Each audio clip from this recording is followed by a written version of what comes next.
तो दोस्तों, स्वागत है आपका कहानी की डिबिया में। और इस कहानी की डिबिया से एक नई कहानी आप सभी के सामने फिर से प्रस्तुत है।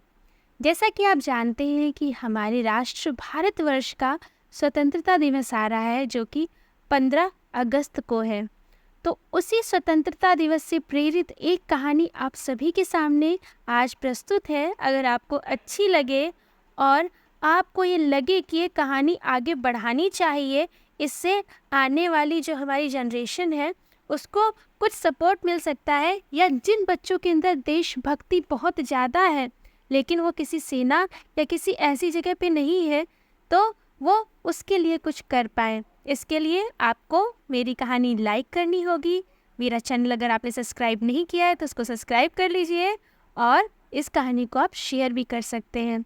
बाकी आप कमेंट के थ्रू भी बता सकते हैं कि आपको कहानी कैसी लगी। तो आज कहानी है विपुल नाम के एक छोटे से बच्चे की, जिसके पिताजी हमेशा टीवी पे राष्ट्र से संबंधित चीज़ें देखा करते थे। ज़्यादातर वो देखते थे सिपाही कैसे रहते हैं, कहाँ रहते हैं, और बचपन से ही उसके पिताजी जो थे वो हमेशा देशभक्ति की बातें करते रहते थे। उनको बड़ा उत्साह रहता था देश के प्रति कुछ करने के लिए, और वो छोटी छोटी जगहों पे, जैसे 15 अगस्त 26 जनवरी आता था तो जहाँ ध्वजारोहण होता था वहाँ पे अपने बेटे विपुल को लेके जाया भी करते थे।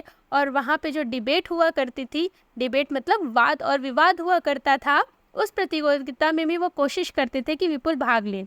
इसी माध्यम से विपुल के अंदर भी धीरे धीरे धीरे धीरे देशभक्ति जागरूक होती चली गई, और वो आगे चल के सेना में एक सिपाही के रूप में भर्ती होना चाहता था। उस बच्चे ने बहुत मेहनत करी। वो भागता दौड़ता, वो एक्सरसाइजेस करता, काफ़ी कुछ करने की उसने कोशिश करी। हालांकि उसके जो मामा थे वो भी सिपाही बनने के से प्रेरित थे, तो वो भी सिपाही बनना चाहते थे, वो कोशिश करते थे। तो अपने मामा को भी देखता रहता था कि मामा भागते हैं, मामा जो जो भी जो है अभ्यास हो सकता है, अपने शरीर को हष्ट पुष्ट बनाना चाहते हैं, तो वो देखता रहता था और करना चाहता था। लेकिन दुर्भाग्यवश उसके मामा की एक कार एक्सीडेंट में मृत्यु हो गई। लेकिन अपनी मामा की मृत्यु जब उसने देखी ना अपने मामा को, तो उसने ये देखा कि मामा का भी यही सपना था कि मैं सिपाही बनूं, और अब मामा का सपना मैं लेके आगे बढ़ूंगा। मामा सिपाही नहीं बन पाए, लेकिन मैं सिपाही बनकर दिखाऊंगा और देश की रक्षा करूंगा। इससे मेरे मामा का दिल भी खुश होगा, उनकी आत्मा को भी तृप्ति और शांति मिलेगी कि मेरा भांजा मेरी जगह पे कहीं ना कहीं ईश्वर से देश के लिए कुछ चाह रहा है, और वो एक सच्चा देशभक्त है। तो विपुल ने बहुत कोशिश करी। वो हर तरह से कोशिश करता था कि सेना में उसका दाखिला हो जाए। उसने समय आने पर, उम्र होने पर उसका इम्तहान भी दिया। दुर्भाग्यवश विपुल अपने शारीरिक एक कमजोरी की वजह से सेना में भर्ती होने से चूक गया। और वो शारीरिक कमजोरी उसकी ऐसी थी कि जो उसके जन्म के समय से थी, तो अब उसको सही भी नहीं किया जा सकता था। हालांकि ये जो हार थी उसके लिए ये टूट जाने वाली थी, क्योंकि विपुल अपने सपने के साथ साथ अपने मामा का सपना भी जी रहा था और वो सच करना चाहता था।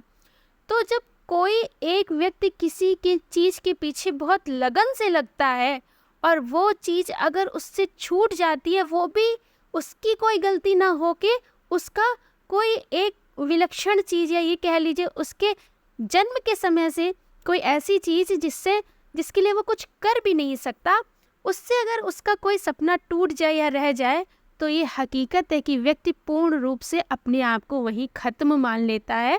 उसके आगे उसकी सारी इच्छाएं, सारी जिज्ञासाएं, जीवन को जीने की उम्मीद तक ख़त्म हो जाती है। यही विपुल के साथ हुआ। अब वो अपनी जो जन्म से दिक्कत थी उसको तो ख़त्म नहीं कर सकता था। हालांकि उसने डॉक्टरों से, बड़े बड़े चिकित्सकों से, सबसे संपर्क करने की कोशिश करी, लेकिन उस दिक्कत को ख़त्म नहीं किया जा सकता था, उस रोग को जड़ से ख़त्म नहीं किया जा सकता था। अब विपुल के लिए जीवन एकदम निष्क्रिय हो गया था। उसके लिए जीवन कुछ नहीं बचा था। वो सिर्फ सांसें ले रहा था और अपनी ज़िंदगी को जी रहा था।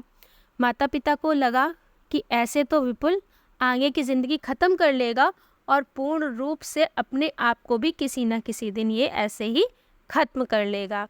तो उन्होंने अपने बेटे से बोला कि बेटा, जो हो गया सो हो गया, कम से कम हमारे बारे में सोचो, हम अपना बुढ़ापा कैसे जिएंगे इस बारे में सोचो, तो कुछ कर लो ऐसा कि कम से कम हमारी जीविका तो आगे चलती रहे, क्योंकि माता पिता एक समय के बाद इतने वृद्ध हो जाते हैं कि उनकी जीविका उनके पुत्र पे ही निर्भर करती है। तो विपुल ने इस बात को समझा और उसने अपने माता पिता से कहा कि अभी तक मैं जो चाहता था आपने उसके लिए मेरा पूरा साथ दिया, अब आप जो चाहते हैं मैं उसके लिए भी आपका जितना हो सकेगा उतना साथ तो ज़रूर दूंगा। तो उसके पिता ने कहा ठीक है, तुम पढ़ाई करो, मैं तुम्हारा दाखिला या तो इंजीनियर के रूप में देखना चाहता हूँ, या तुम कुछ ऐसा करो जिससे हमारा सर गर्व से ऊंचा हो, ना कि जैसे हम तुम्हारी हालत देख रहे हैं इससे हम अंदर से टूट रहे हैं। तो विपुल को ये बात भी समझ में आई। तो विपुल के पिता ने जहाँ जहाँ बोला, विपुल ने अपने वहाँ पर इम्तहान दिए और कई जगह पर विपुल का रिज़ल्ट पॉजिटिव आया, मतलब कई इम्तहान विपुल ने पास किए। तो उसका दाखिला उसके माता पिता ने एक इंजीनियरिंग कॉलेज में करा दिया।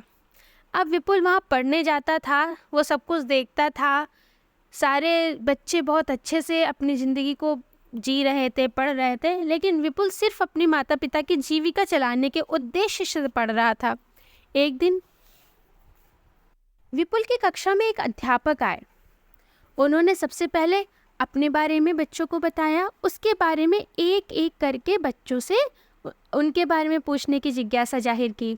तो काफ़ी बच्चों ने अपने आप को उनको बताया कि वो कौन है, क्या करना चाहते हैं, वो कौन सा सपना लेकर के आगे बढ़ रहे हैं। लेकिन जब बात विपुल की आई तो विपुल ने एक बहुत ही कठोर स्वर में बोला कि मैं कुछ भी करना नहीं चाहता, मैं अपने माता पिता की वजह से यहाँ पर हूँ, क्योंकि आगे चल के मुझे उनकी देखभाल करनी है, उनकी जीविका चलानी है, इसलिए मैं कुछ बन जाऊँगा तो उनकी जीविका चला लूँगा, और नहीं भी बन पाया, मैं इसमें भी फेल हो गया तो मैं कुछ और देख लूँगा, लेकिन मेरे माता पिता ने मुझे पाल के बड़ा किया है तो मैं उनके लिए कुछ ना कुछ अवश्य करूँगा।